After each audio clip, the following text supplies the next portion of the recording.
आप सभी का सादर अभिवादन। मैं हरीश कुमार पांडे, सहायक प्राध्यापक, Aditya Prakash Jalan teachers training college Kuddum Ranchi के students for holistic development of humanity programme के तहत मैं बीएड कोर्स के course 4 language across the curriculum unit 3 aspect of language teaching में डिस्कशन मेथड पर हम लोग परिचर्चा करेंगे। एक निवेदन कि आप जब भी यह audio visual aids teaching material को जब भी आप सुने तो अपने साथ एक नोटबुक और एक पेन अवश्य रखें। महत्वपूर्ण बिंदुओं को नोट करते जाएं और जहां पर आपकी शंका हो उस बिंदु को आप नोट कर लें, अंडरलाइन कर लें। समय अंतराल पर हम उस पर चर्चा कर लेंगे। Unit 3 aspect of language teaching में दो बातें हैं, एक है टेक्निक्स और एक है मेथड। डिस्कशन को यहाँ पर टेक्निक्स के अंतर्गत रखा गया है। टेक्निक्स इसको हिंदी में हम लोग प्रविधि के नाम से जानते हैं। शिक्षा एक सुउद्देश्यपूर्ण प्रक्रिया है और शिक्षण का उद्देश्य विद्यार्थियों की चतुर्दिक विकास की एक प्रक्रिया है। चतुर्दिक विकास में विद्यार्थियों को उनके ऑलराउंड डेवलपमेंट के लिए कई आयामों पर विचार करना पड़ता है। आदिकाल में या पूर्व काल में इस बात पर सभी विद्वानों का यह अभिमत हो रहा था कि शिक्षक जन्मजात होते हैं, इनको बनाया नहीं जा सकता।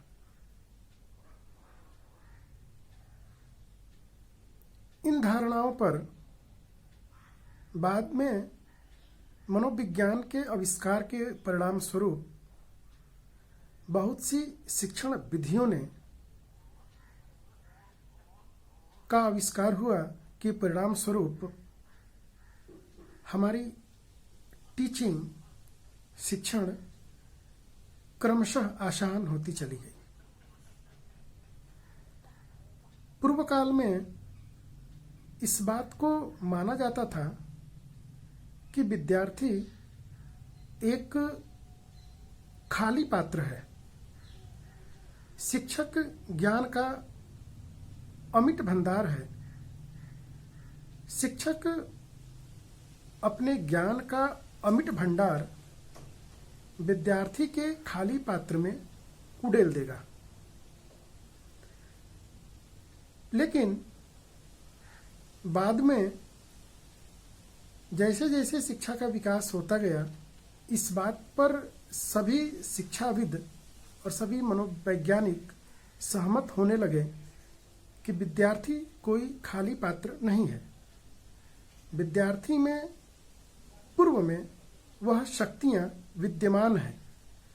उन शक्तियों को जिस प्रकार से प्रकट किया जाता है, जिस प्रकार से उद्धृत किया जाता है, जिस प्रकार से बाहर निकालने की प्रक्रिया की जाती है, वही प्रक्रिया या प्रोसेस शिक्षा कहलाती है।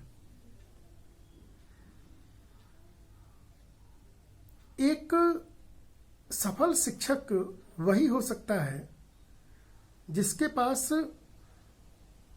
बहुत सारी शिक्षण विधियां हों। उन शिक्षण विधियों में बहुत सारा उसको टेक्निक्स का ज्ञान हो, जब शिक्षक कक्षा कक्ष में एक निश्चित उद्देश्यों का निर्धारण करके जब वह विद्यार्थियों के सन्मुख क्लास में उपस्थित होता है, उससे पूर्व या कक्षा में जाने से पूर्व वह बहुत सी रणनीतियों को तय करता है, बहुत से स्ट्रैटेजीज का निर्माण करता है कि मैं किस अप्रोच से विद्यार्थियों को पढ़ाऊंगा। नंबर 1 यहाँ पे महत्वपूर्ण है, ध्यान देने योग्य बातें हैं। यहीं से इस विषय वस्तु का जन्म होता है कि टीचर किस अप्रोच से विद्यार्थियों को पढ़ाने के लिए प्लानिंग कर रहा है। अप्रोच बहुत से हो सकते हैं, कंस्ट्रक्टिव अप्रोच है, टीचर सेंटर्ड अप्रोच है, चाइल्ड सेंटर्ड अप्रोच है, ऐसे बहुत सारे अप्रोच हैं। तो उन अप्रोच में सबसे पहले वो तय करता है कि हमें किस अप्रोच से विद्यार्थियों के सन्मुख उपस्थित होना है और अपने विषय वस्तु को एक उद्देश्यपूर्ण तरीके से विद्यार्थियों के समक्ष रखना है। से पूर्व, कक्षा में आने से पूर्व वह इस बात का एक विस्तृत रूपरेखा तय कर लेता है कि हमें कितने विषय वस्तु को पढ़ाना है, अर्थात कंटेंट। तो नंबर 1 क्या हो गया? हमारी कंटेंट। हमारा कंटेंट कितना होगा? मैंने बताया था कि शिक्षण एक स्वदेशपूर्ण प्रक्रिया है, कहीं से स्टार्ट होकर कहीं पे खत्म होने की प्रक्रिया नहीं है। यह संपूर्ण ब्रह्मांड में विचरण करने वाली प्रक्रिया नहीं है। एक कक्षा कक्ष में बहुत सारे विषयों को लेकर प्रस्तुत नहीं हुआ जा सकता है। एक निश्चित कंटेंट कि आज के इतने निर्धारित समय में इतनी विषय वस्तु ही विद्यार्थियों के सन्मुख प्रस्तुत की जाएगी, जिससे उनका शिक्षण अधिगम प्रक्रिया प्रभावित ढंग से पूरी हो जाए और शिक्षण के उद्देश्यों को प्राप्त कर ले। तो पहला क्या हो गया? पहला हमारा हो गया कंटेंट, एक फिक्स्ड कंटेंट हमारा हो गया। दूसरा, हम कौन सी शिक्षण विधियों के माध्यम से उस विषय वस्तु का प्रतिपादन करेंगे। समय अंतराल पर हम उन विधियों में दूसरी और कौन सी विधि का प्रयोग कब और कहां करेंगे, जिससे हमारा शिक्षा के उन उद्देश्यों को, शिक्षण के उन उद्देश्यों को प्राप्त किया जा सके। तीसरी बात, कंटेंट तय हो गया, आपकी मेथड तय हो गई। अब आपको निश्चित रूप से ऐसा बिंदु आता है कि सभी विद्यार्थी संतुष्ट नहीं हो पाते हैं उन विधियों से। यहीं पे महत्वपूर्ण बात है और यहीं पे ध्यान देने योग्य बातें हैं कि एक 45 मिनट के कक्षा कक्ष में निश्चित रूप से उन सभी विद्यार्थियों को सिर्फ एक शिक्षण विधि से संतुष्ट नहीं किया जा सकता है। विद्यार्थियों की भावभंगिमाएं, उनके जेस्चर और पोस्चर और उनके चेहरे का एक्सप्रेशन इस बात को बताने लगता है कि विद्यार्थी अब यहाँ पर सहमत नहीं हो रहे हैं। तो हम अपनी शिक्षण विधियों में दूसरी विधि का प्रयोग करते हैं।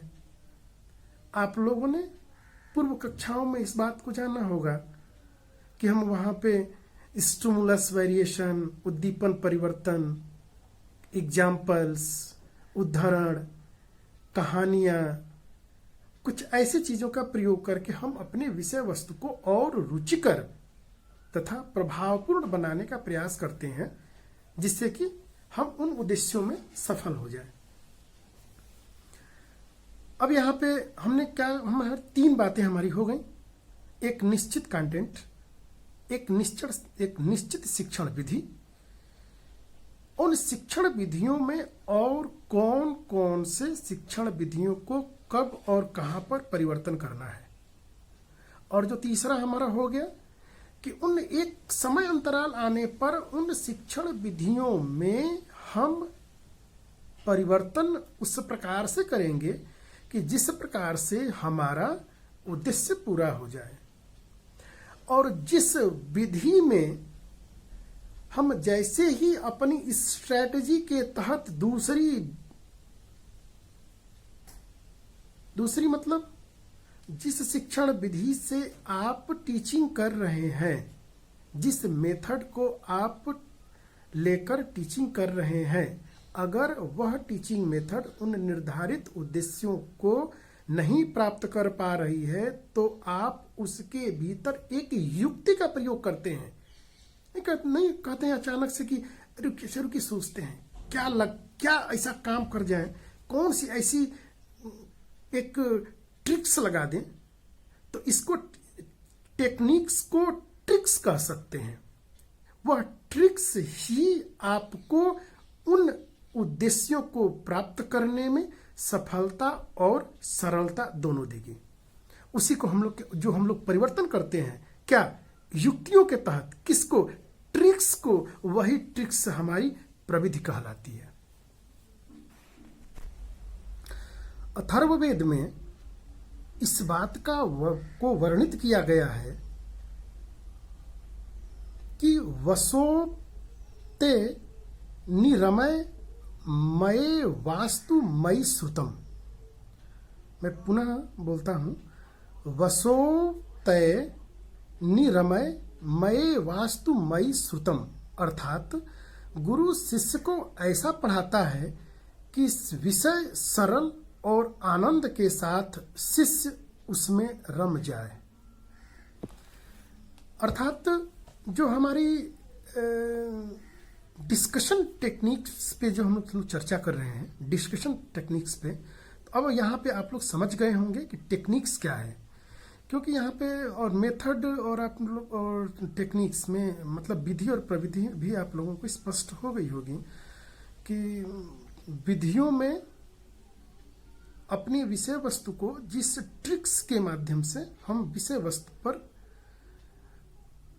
विद्यार्थियों के सन्मुख निश्चित उद्देश्यों को प्राप्ति के लिए हम जिन विधियों में परिवर्तन करते जाते हैं अपनी स्ट्रेटजीज के अनुसार, अपनी आव्यूह के अनुसार, वह हमारी जो परिवर्तन करते हैं वही परिवर्तन वाली जो विधि होती है वही वो हमारी प्रविधि हो जाती है। माने विधि के अंतर्गत, अर्थात विधि में प्रविधि का समाविष्ट होता है, प्रविधि में विधि का समाविष्ट नहीं हो सकता है। अब जरा देखिए, अगर आपको यहाँ पे ये दिख रहा होगा तो आप इसको गौर से देखें। मैं इसको बोलता हूं, आप लोगों को समझ में आएगा। टेक्निक्स को अगर समझने का अगर साधारण शब्दों में टकने का प्रयास करें तो इसको हम लोग ट्रिक्स कह सकते हैं। और ट्रिक्स को क्या कह सकते हैं? इसको हम लोग प्रोसीजर कह सकते हैं। प्रोसीजर को थोड़ा और समझने का प्रयास करें तो उसे क्या कहेंगे? Our own strategy. अब समझ में आ रही होगी। टेक्निक्स को क्या कहा गया? ट्रिक्स। क्योंकि ट्रिक्स, कौन सा ऐसा ट्रिक्स लगाए? एग्जाम में आप लोग कॉम्पिटिटिव एग्जाम देते हैं और जब कोई सवाल फंस जाता है तो वहां पे कुछ नहीं, कौन सा ट्रिक्स लगाए, कौन सा ऐसा सूत्र लगा दें कि ये सवाल हल हो जाए। तो ट्रिक्स के अंदर प्रोसीजर, इसकी पूरी प्रक्रिया क्या है? प्रोसीजर का यहां इसको समझ। और क्या है? Our own strategies. शिक्षण कौन कर रहा है? शिक्षक। किसके लिए? विद्यार्थियों के लिए। काहे के लिए? एक निश्चित उद्देश्यों को प्राप्त करने के लिए। तो वहां पे परिवर्तन कौन करेगा? शिक्षण प्रक्रिया में, शिक्षण विधि में परिवर्तन कौन करेगा? शिक्षक करेगा। तो ये स्ट्रैटेजी किसकी हुई? इसलिए मैंने यहां पर लिखा है आवर ओन स्ट्रैटेजीज। प्रत्येक शिक्षक अपने उद्देश्यों को प्राप्त करने के लिए वह स्वयं से रणनीतियों को तय करता है। किसी दूसरे की रणनीति को उठा के इम्प्लीमेंटेशन नहीं किया जा सकता, नहीं तो फिर उद्देश्य ही पूरा नहीं हो पाएगा, क्योंकि उसको पता ही नहीं कि हमें करना कैसे है। और जब हम अपनी स्ट्रेटेजी को बनाते हैं तो हमें स्टेप बाय स्टेप पता होता है कि हम इसके बाद क्या करेंगे, इसके बाद क्या करेंगे, इसके बाद हम क्या करेंगे। तो फिर इसको क्या कर सकते हैं, ये कैसे फिर पूरा होगा? To implement to various activity, to implement to various activity.